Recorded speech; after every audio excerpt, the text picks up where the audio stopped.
तुमने किसी से कभी प्यार किया है?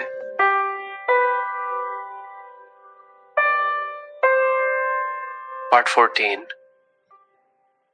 रुक जा ओ दिल दीवाने। क्या जरूरत है प्यार करने की?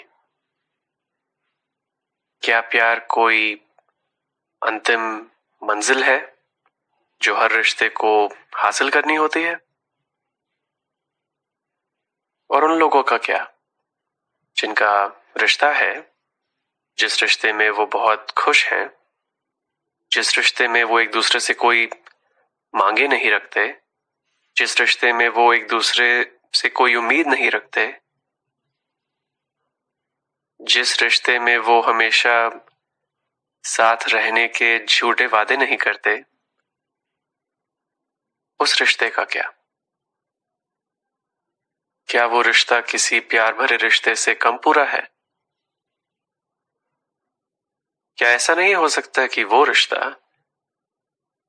प्यार वाले रिश्ते से ज्यादा मजबूत है? तो ऐसा तो नहीं कि प्यार बस एक कमजोरी है जो सिर्फ रिश्तों को नहीं बल्कि इंसानों को भी बदल देती है? बस कुछ ऐसे ही बातें सोच रहा था मैं 18-19 की उम्र में, क्योंकि उस वक्त मैं सिर्फ बढ़ना चाहता था, घटना नहीं। और इस नए सफर पर मेरे साथ एक खूबसूरत साथी भी थी, माया। हम दोनों की मंजिलें एक थी या अलग, हम इस बारे में नहीं सोचते थे। बस सोचा सिर्फ ये था कि जब तक हमारा रास्ता एक है, हम एक हैं। कॉलेज के 6 महीने निकल गए थे और ये तो पता चल गया था कि हमारे रिश्ते में प्यार के सिवाय सब कुछ है। मैं जानता था कि मैं ऐसा क्यों सोचता था, क्योंकि लाइफ में 3 लड़कियों से प्यार किया था। पहली को बता नहीं सका, दूसरी को बताया और फिर छोड़ दिया, और तीसरी को उसे बताने से पहले ही उसने मुझे छोड़ दिया। और ये माया वाला सपना तो अब तक का सबसे आसान सपना था, और मैं ये प्यार व्यार की बातों में आकर उस सपने को तोड़ना नहीं चाहता था। हाँ, लेकिन एक बात मेरे दिमाग में कभी कभार आती थी, सिर्फ कुछ पलों के लिए, कि माया क्या चाहती है? क्या वो सच में इस बेनाम रिश्ते से, मतलब ऐसे रिश्ते से खुश है? तब मेरे पास इस सवाल का एक जवाब था। माया मुझसे प्यार नहीं चाहती क्योंकि उसे मेरे प्यार या शायद किसी के भी प्यार की जरूरत नहीं है। ये जवाब सही था या गलत, मुझे कभी पता नहीं चला। लेकिन ये सवाल धीरे धीरे मुझसे बिना पूछे मेरे दिमाग में और जगह लेता जा रहा था। लेकिन इस बात का एहसास अभी काफी दूर था। वैसे प्रिया, एक अजीब सी फीलिंग आई अभी। मैंने तुम्हें अब तक अपनी जिंदगी की ये जो कहानियां सुनाई हैं, मैं नहीं जानता कि इन्हें सुनकर तुम्हें कैसा लग रहा है। लेकिन बात यह है कि ये जो कॉलेज की यादों को फिर से दोहराकर लग रहा है कि मैंने फिर से जी रहा हूं। जब से वो दिन गए हैं मैंने उनके बारे में सोचा नहीं है, क्योंकि उनमें अच्छी यादें बहुत हैं, लेकिन लेकिन कुछ दर्द वाली यादें भी हैं। और जिन यादों में दर्द था, जो इतने सालों से एक बक्से में बंद कर रखी थी मैंने शायद उनको इतनी ताकत दे दी है कि अब वो मेरी अच्छी यादों को भी बुरा बना रही हैं।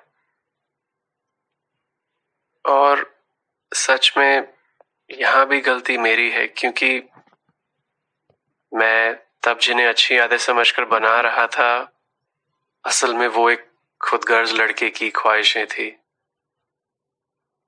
उसको तब लगता था कि वो सब सीख चुका है, वो सब जानता है, लेकिन ये सोच उसकी चालाकी नहीं, उसकी बदकिस्मती थी।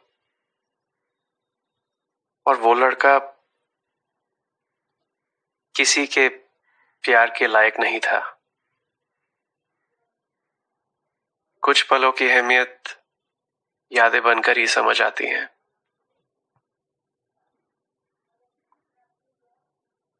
कॉलेज के फर्स्ट ईयर का आखिरी दिन था और हम 8-10 लोग गाड़ी लेकर कसौली निकल पड़े।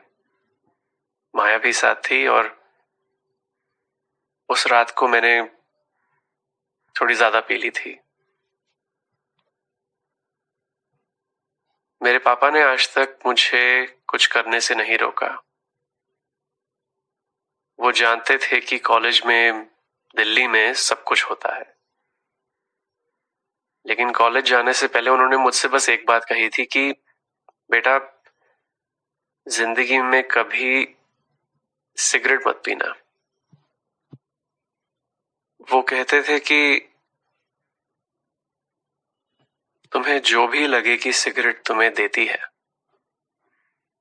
उससे कहीं ज्यादा तुमसे तुम्हारी जान लेती है।